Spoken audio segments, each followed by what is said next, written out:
بسم اللہ الرحمن الرحیم۔ السلام علیکم ورحمۃ اللہ وبرکاتہ۔ جزا اللہ عنا سیدنا محمد اللہ و اہلہ۔ میرے ناظرین، امید ہے آپ خیریت سے ہوں گے۔ اللہ تعالی شانہ آپ کو اپنی شایان شان جزائے خیر عطا فرمائے اور تمام امت مسلمہ کے حال پہ اللہ رحم فرمائے۔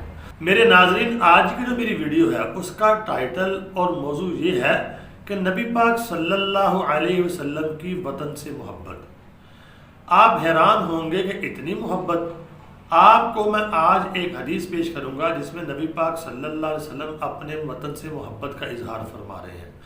تو حدیث پاک کو ڈسکس کرنے سے پہلے آپ کے ساتھ ایک بات شیئر کرنا چاہتا ہوں۔ بحمداللہ، اللہ کے فضل و کرم سے میں نے ایک پلان بنایا ہے کہ یعنی کہ قرآن پاک کی کلاس کا اجرا کرنے کا، قرآن پاک ناظرہ تجوید کے ساتھ، اور اس کے بعد انشاءاللہ آہستہ آہستہ ہم قرآن پاک کا ترجمہ وہ بھی کروایا کریں گے۔ نیت کی ہے، ارادہ کیا ہے اور آپ سے شیئر کرنے لگا ہوں انشاءاللہ العزیز تصحیح قرآن پاک کو صحیح طریقے سے پڑھنا انشاءاللہ سکھائیں گے آپ کو، اور اس کلاس کا الحمدللہ اجرا کرنے والا ہوں۔ اللہ تعالیٰ قرآن پاک میں فرماتا ہے وَرَتِّلِ الْقُرْآنَ تَرْتِیلًا۔ اللہ فرماتا ہے قرآن پاک کو ترتیل سے، تجویز سے پڑھو، اور حدیث پاک میں ہے کہ قرآن پاک کو خوش الہانی سے پڑھو۔ تو قرآن پاک یعنی کہ کئی لوگ ایسے ہیں جن کو صحیح پڑھنا نہیں آتا، تو میرے ذہن میں یہ اللہ پاک نے بات ڈالی کہ قرآن پاک کی آن لائن کلاس کا میں اجرا کرنے والا ہوں۔ اگر آپ نے قرآن پاک خود پڑھنا ہے یا اپنے بچوں کو تجوید کے ساتھ پڑھانا ہے تو انشاءاللہ العزیز میں حاضر ہوں، اور ان قریب آپ کو ٹائم ٹیبل بھی انشاءاللہ ڈسکس کروں گا آپ کے ساتھ۔ ابھی میں نے یعنی کہ آپ کو اعلان کیا ہے کہ ان قریب انشاءاللہ قرآن پاک کی کلاس کا اجرا کرنے والا ہوں۔ تو انشاءاللہ العزیز بہت جلد میں نے یہ خوشخبری آپ کو سنانی تھی کہ انشاءاللہ میں نے ارادہ کر لیا ہے اور ہمارا پلان ہے انشاءاللہ قرآن پاک کی کلاس شروع کرنے کا۔ اور دوسری بات، آہستہ آہستہ پھر ہم ترجمے کی طرف جائیں گے۔ بڑے حضرات جو ترجمہ سیکھنا چاہیں گے ان کو بھی انشاءاللہ العزیز۔ آئیے حدیث پاک کو ڈسکس کرتے ہیں۔ یہ آپ کے سامنے حدیث پاک ہے، صحیح البخاری کی حدیث ہے، باب اس کا ہے فضائل المدینہ، اس میں آپ جا کے اس کو دیکھ بھی سکتے ہیں۔ یہ عربی کی عبارت آ گئی۔ اس سے پہلے دیکھیں حدیث کا نمبر ہے 20۔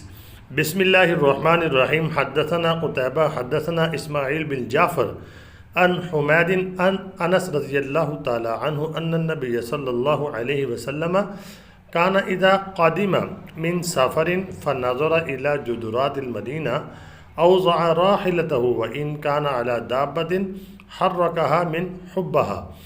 امام بخاری فرماتے ہیں ہمیں حدیث پہنچی قتیبہ سے، قتیبہ کہتے ہیں ہمیں حدیث پہنچی اسماعیل بن جعفر سے، اسماعیل بن جعفر روایت کرتے ہیں حمید سے، حمید نے روایت کی ہے انس ابن مالک رضی اللہ تعالی عنہ سے کہ نبی پاک صلی اللہ علیہ وسلم جب سفر سے تشریف لاتے تو مدینہ کی دیواروں کے اوپر جب آپ کی دور سے نظر پڑتی تو نبی پاک صلی اللہ علیہ وسلم اپنی اونٹنی کو تیز چلاتے، مدینہ کی محبت آپ کو یعنی بےتاب کر دیتی۔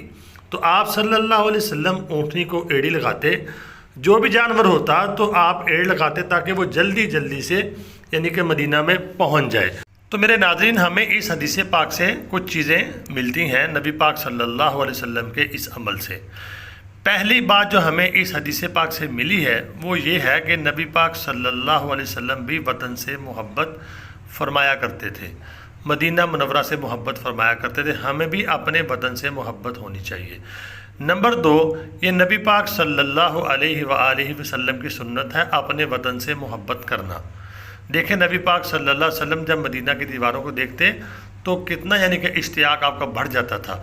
تو تیسری بات جو ہے وہ ہے مدینہ منورہ سے تمام مسلمانوں کو محبت ہونی چاہیے، کیونکہ نبی پاک صلی اللہ علیہ وسلم کو مدینہ منورہ سے محبت تھی۔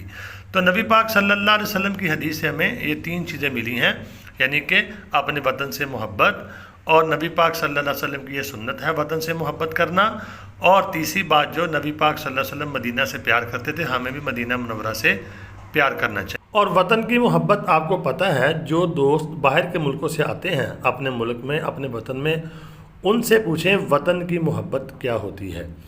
تو اللہ رب العالمین سے دعا ہے اللہ رب العالمین ہمیں نبی پاک صلی اللہ علیہ وآلہ وسلم کی ہر سنت کے اوپر عمل کرنے کی توفیق عطا فرمائے اور مدینہ منورہ کی محبت ہمارے دلوں میں بسا دے۔ تو میرے ناظرین ویڈیو کو آپ نے آگے شیئر لازمی کرنا ہے، آپ نے دعاؤں میں ضرور یاد رکھنا ہے۔ السلام علیکم ورحمۃ اللہ وبرکاتہ۔